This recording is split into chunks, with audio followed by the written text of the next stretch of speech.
Top quality और consistent performance के लिए सिर्फ सिल्वर पंप्स। टॉप क्वालिटी और कंसिस्टेंट परफॉर्मेंस के लिए सिर्फ सिल्वर पंप्स, नाम याद रखना। नाही, मला अतिशय आनंद आहे की जवळपास 3000 कोटी रुपयाच्या विकास कामाचा शुभारंभ आज अकोल्यामध्ये आपण करतो आहोत आणि इरिगेशनपासनं तर वीज निर्मितीपर्यंत, रस्त्यांपासनं तर महिला बालविकासापर्यंत आणि क्रीडापासनं तर त्या ठिकाणी ज्याला आपण थिएटर म्हणू शकतो अशा प्रकारच्या नाट्यगृहापर्यंत अशा सगळ्या प्रकारच्या विकासाच्या कामाचं जी मुहूर्तमेढ आज अकोल्यामध्ये आपण केलेली आहे। मी अकोल्याचे खासदार अनुपभाऊ धोत्रे, आमदार रणधीरभाऊ सावरकर आणि आमचे सर्व जिल्ह्यातले जे आमदार आहेत, प्रकाशभाऊ असतील किंवा हरिभाऊ असतील, सगळ्यांचं अतिशय मनापासून मी अभिनंदन करतो की या ठिकाणी या सगळ्यांच्या प्रयत्नातून महाराष्ट्र सरकारने खूप मोठ्या प्रमाणात जिल्ह्याच्या विकासाकरता निधी दिलेला आहे आणि याही पुढे असाच निधी दिला जाणार आहे। सर, बच्चू कडूंचं जे आंदोलन आहे ते म्हणजे स्थगित करण्यासाठी किंवा त्यासाठी काय प्रयत्न चालू आहेत? 4 किलो वजन घटलेलं आहे। पालकमंत्री चंद्रशेखर बावनकुळेजी हे संपर्कामध्ये आहेत प्रशासनाच्या आणि ते प्रशासनाच्या माध्यमातून त्यांच्याशी जो काही त्यांचा डायलॉग आहे तो चाललेला आहे, त्यामुळे निश्चितपणे त्या संदर्भात पालकमंत्री चंद्रशेखर बावनकुळेजी लक्ष घालतील। सर, मुंबईच्या लोकलच्या संदर्भात आज केंद्राची एक बैठक होणार आहे। मुंबईच्या लोकल ट्रेनच्या संदर्भात केंद्राची बैठक होणार, यात कोणते निर्णय अपेक्षित आहेत? मला असं वाटतं की चांगले निर्णय त्याच्यामध्ये होतील,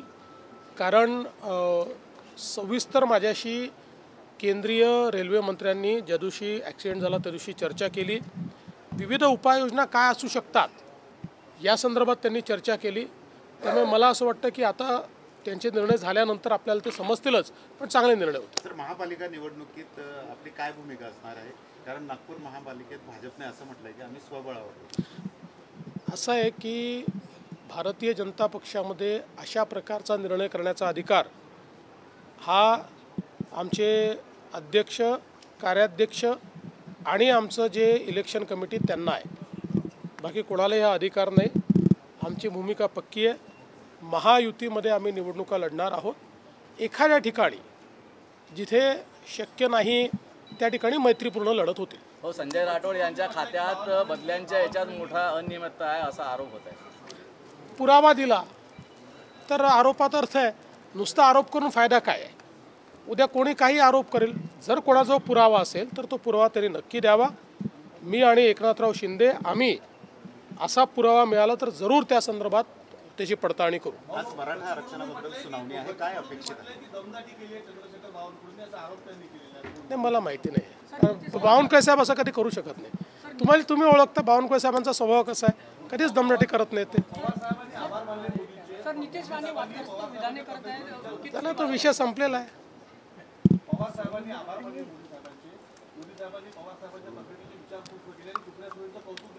असं आहे की शेवटी राजकारणामध्ये काही माणुसकी आहे, राजकारणामध्ये काही ओलावा आहे, राजकारणामध्ये काही संवेदना आहेत।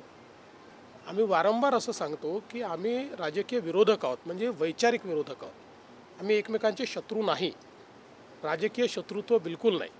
त्यामुळे जिथे वैचारिक विरोध असतो तिथे वैयक्तिक अशा प्रकारची संवेदना व्यक्त होणं हे चांगलं आहे।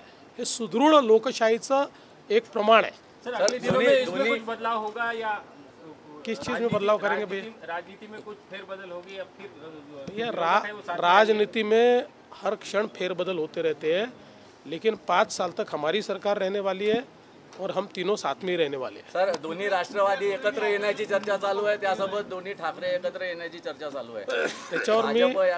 त्याच्यावर मी आधीच सांगितलं आहे, बेगानी शादी में अब्दुल्ला दिवाना मला व्हायचं नाही। सर, मराठा आरक्षणाबद्दल आज सुनावणी होते, काय अपेक्षित आहे? आज सुनावणी नाही आहे, जी काही त्यांनी लिस्टिंग केलेलं आहे त्या लिस्टिंगमध्ये पुढचा टाइम टेबल काय असेल सुनावणीचा ते ठरवणार आहेत। आम्ही भक्कमपणे आपली बाजू मांडू आणि हा जो काही कायदा आम्ही तयार केलेला आहे, मला विश्वास आहे की आम्ही तो माननीय उच्च न्यायालयाच्या कसोटीवर आमचा कायदा हा वैध ठरेल अशा प्रकारचा आर्ग्युमेंट आम्ही त्या ठिकाणी करू. सर वाघ्या पुतळ्याचा चाललंय आमचे आता अनुभव लागले आहेत मागे, आमचे त्यांना पूर्ण पाठिंबा आहे. त्यातल्या ज्या अडचणी आहेत त्या आपण दूर करतोय, त्या करू. तर वाघ्या पुतळ्याचा प्रश्न आता पुन्हा तापलेला आहे. ब्रिगेडला परत पोलिसांनी नोटीस पाठवली. मी तुम्हाला एक गोष्ट सांगू का, राज्यामध्ये खूप महत्त्वाचे प्रश्न आहेत. त्यामुळे कुठल्या या प्रश्नाच्या पाठीमागे तुम्ही बसलात. छत्रपती शिवरायांचं जीवन, त्यांचं चरित्र किती भव्य आहे, किती मोठं आहे. त्यामुळे आपण छत्रपती शिवरायांकडनं प्रेरणा घेऊया, छत्रपती शिवरायांना नमन करूया आणि इतर जर काही गोष्टीमध्ये कोणामध्ये जर काही मतभेद असतील तर ते संवादाने सोडवूया.